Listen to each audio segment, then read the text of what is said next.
Yaruqayus adlı filmdən bəhs edir, hansı ki, cəmiyyət tərəfindən təcrid edilən və biri tərəfindən qəbul edilən və öz yerini tapan, bizim normal həyatımızda özünə yer edinən gənc bir adamdan bəhs edir. Sadə ailədə böyüyür, elə də çox böyük olmayan şəhərdə təhsil alır oğlan.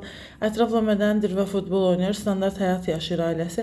Atası oğlu da fəxr edir, ana uşaqların qayğısına qalır, şansı var professional futbol komandasına girsin. Vratar olaraq atası oyuna gəlir və onun talantına heyran olur, hər şey əladır. Önündə növbəti təhsil pilləsi var, idmanda karyera var, gələcək həyatında. Pedaqoq əmindir ki,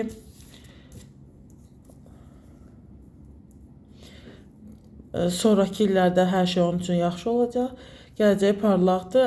Atası evdən gedir və daha sonra isə filmdə Turet sindromundan bəhs edilir. 1980-ci illərdən tədqiq edilir, hansı ki o illərdə daha heç nə bilinmirdi həmin xəstəlik barədə. Bu xəstəlikdən əziyyət çəkən insanlar galoperidol içir və sosial izolyasiyaya məruz qalır müalicə adı ilə.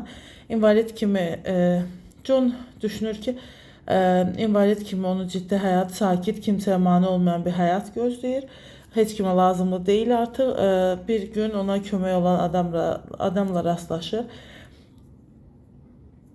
Burada şəxsi keyfiyyətlərdən bəhs edilir. Həyatda edindiyimiz rollardan insan olaraq, ana-ata olaraq, dost olaraq.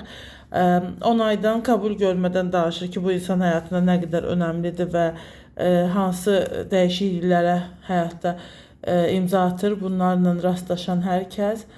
Daha çox anlayış, səbir və gerçək dostluq barəsindədir film. Bilmirəm, adını dedim ya yox, Yaruqayus adlı filmdən söhbət gedir. Müəyyən mənada qısa özəti bu şəkildədir.